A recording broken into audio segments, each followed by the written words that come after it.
প্রিয় দর্শক, জানিয়ে দেব আমাদের হাতে থাকা সর্বশেষ আপডেট আন্তর্জাতিক বাংলা খবর। চ্যানেলটি সাবস্ক্রাইব করে আমাদের সাথেই থাকুন। উত্তেজনা বাড়িয়ে মার্কিন যুদ্ধজাহাজের ওপর দিয়ে 2 যুদ্ধবিমান উড়াল ভেনেজুয়েলা। দক্ষিণ ক্যারিবীয় সাগরের আন্তর্জাতিক জলসীমায় যুক্তরাষ্ট্রের একটি যুদ্ধজাহাজের কাছাকাছি উড়ে গেছে ভেনেজুয়েলার 2টি সামরিক বিমান। এই ঘটনাকে অত্যন্ত উস্কানোমূলক পদক্ষেপ হিসেবে আখ্যা দিয়েছে মার্কিন প্রতিরক্ষা মন্ত্রণালয় পেন্টাগন। একই সঙ্গে ভবিষ্যতে এ ধরনের কর্মকাণ্ড থেকে বিরত থাকতে ভেনেজুয়েলাকে কঠোর হুঁশিয়ারি দিয়েছে যুক্তরাষ্ট্র। বৃহস্পতিবার এক বিবৃতিতে পেন্টাগন জানায়, ভেনেজুয়েলার প্রেসিডেন্ট নিকোলাস মাদুরোর সরকারের নিয়ন্ত্রণাধীন 2টি F-16 fighter jet guided missile destroyer USS Jason ডানহামের খুব কাছাকাছি চলে আসে, তবে মার্কিন যুদ্ধজাহাজটি কোনো সংঘাতে জড়ায়নি। পেন্টাগনের বিবৃতিতে আরও বলা হয়, যুক্তরাষ্ট্রের মাদক ও সন্ত্রাসবিরোধী অভিযানে কোনো প্রকার হস্তক্ষেপ বা বাধা সহ্য করা হবে না। নিউ ইয়র্ক টাইমসের এক প্রতিবেদনে এক মার্কিন প্রতিরক্ষা কর্মকর্তার উদ্ধৃতি দিয়ে জানানো হয়, এটি ভেনেজুয়েলার কার্টেল সমর্থিত সরকারের সুস্পষ্ট বার্তা প্রদানের একটি প্রচেষ্টা। অন্যদিকে ভেনেজুয়েলার রাষ্ট্রীয় সংবাদ মাধ্যমে প্রেসিডেন্ট নিকোলাস মাদুরোর ঘোষণাকে তুলে ধরা হয়েছে, যেখানে তিনি জানান দেশের ন্যাশনাল মিলিশিয়া প্রথমবারের মতো পূর্ণ শক্তিতে সক্রিয় হচ্ছে এবং নতুন স্বেচ্ছাসেবকদের অন্তর্ভুক্ত করা হয়েছে। উল্লেখ্য, যুক্তরাষ্ট্র দীর্ঘদিন ধরে মাদুরো সরকারকে আন্তর্জাতিক মাদক পাচার চক্রের সঙ্গে জড়িত থাকার অভিযোগ করে আসছে। গত আগস্টে ওয়াশিংটন তার অবস্থান জানিয়ে মাদুরোর গ্রেপ্তারের তথ্য দিলে $5 কোটি পুরস্কার ঘোষণা করে।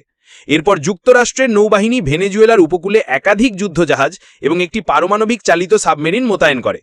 এ নিয়ে মাদুরো অভিযোগ করেন, যুক্তরাষ্ট্র সামরিক ত্রিম হুমকি দিয়ে তার সরকারকে উৎখাতের চেষ্টা করছে।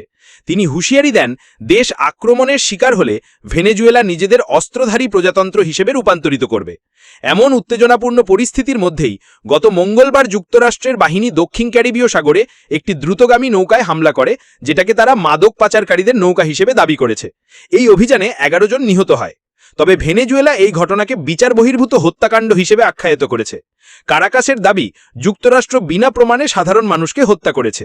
অভিযুক্ত নৌকাটি সত্যিই সশস্ত্র ছিল কিনা এবং তা যুক্তরাষ্ট্রের জন্য তাৎক্ষণিক হুমকি সৃষ্টি করেছিল কিনা, সেই প্রশ্ন তুলেছেন আন্তর্জাতিক আইন বিশেষজ্ঞরাও।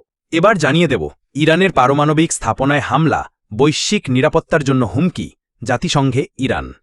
ইরানের শান্তিপূর্ণ পারমাণবিক স্থাপনায় যুক্তরাষ্ট্র ও ইসরায়েলের হামলাকে আন্তর্জাতিক আইনের চরম লঙ্ঘন এবং বৈশ্বিক নিরাপত্তার জন্য গুরুতর হুমকি হিসেবে অভিহিত করেছেন জাতিসংঘের সাধারণ পরিষদে ইরানের স্থায়ী প্রতিনিধি আমির সাইদ ইয়াভানি।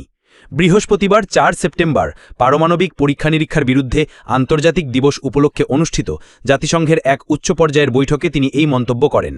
বিবৃতিতে ইয়াভানি বলেন, যুক্তরাষ্ট্র এবং জায়নবাদী শাসক গোষ্ঠী ইচ্ছাকৃতভাবে ইরানের শান্তিপূর্ণ পারমাণবিক স্থাপনাগুলোকে লক্ষ্যবস্তু করেছে। তিনি জানান, এসব স্থাপনা international atomic energy agency IAEA এর তত্ত্বাবধানে রয়েছে এবং নিউক্লিয়ার নন প্রলিফারেশন ট্রিটি NPTর অনুচ্ছেদ অনুসারে শুধুমাত্র শান্তিপূর্ণ উদ্দেশ্যে পরিচালিত হচ্ছে। ফলে এই হামলা আন্তর্জাতিক আইন ও বহুপাক্ষিকতার ভিত্তির ওপর সরাসরি আঘাত। তিনি বলেন, পারমাণবিক পরীক্ষার মতোই এসব স্থাপনার ওপর হামলাও মানব স্বাস্থ্য, পরিবেশ এবং বৈশ্বিক শান্তি নিরাপত্তার জন্য সমানভাবে বিপজ্জনক। সাম্প্রতিক সময়ে যুক্তরাষ্ট্র ও ইসরায়েলের বেপরোয়া হামলা এই উদ্বেগকে আরও স্পষ্ট করেছে।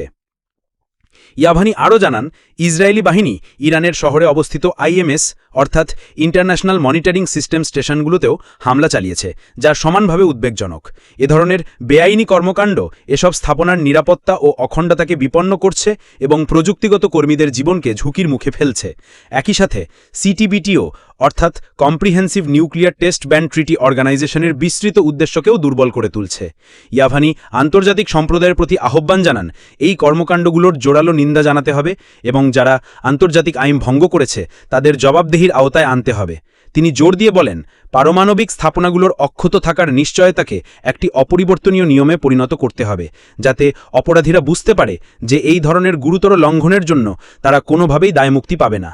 তিনি আরও বলেন, পারমাণবিক শক্তির শান্তিপূর্ণ ব্যবহার নিশ্চিত করা, সমস্ত স্থাপনাকে হামলা থেকে সুরক্ষা দেওয়া এবং পারমাণবিক অস্ত্র সম্পূর্ণভাবে নির্মূল করা এসবই পরস্পরের সঙ্গে অঙ্গাঙ্গিভাবে জড়িত।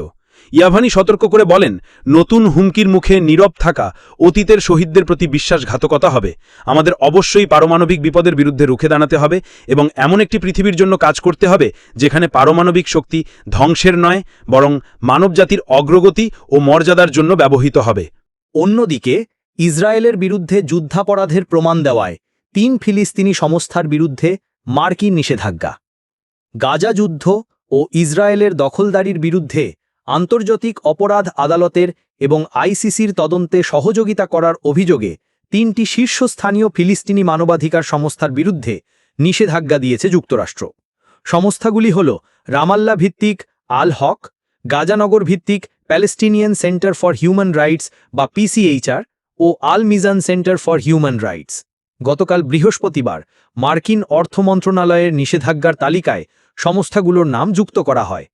এ বিষয়ে মার্কিন পররাষ্ট্রমন্ত্রী মার্কো রুবিও এক বিবৃতিতে বলেন, এসব সংস্থা ইসরায়েলের সম্মতি ছাড়াই দেশটির নাগরিকদের বিরুদ্ধে আইসিসির তদন্ত, গ্রেপ্তার ও বিচার প্রক্রিয়ায় সরাসরি যুক্ত ছিল।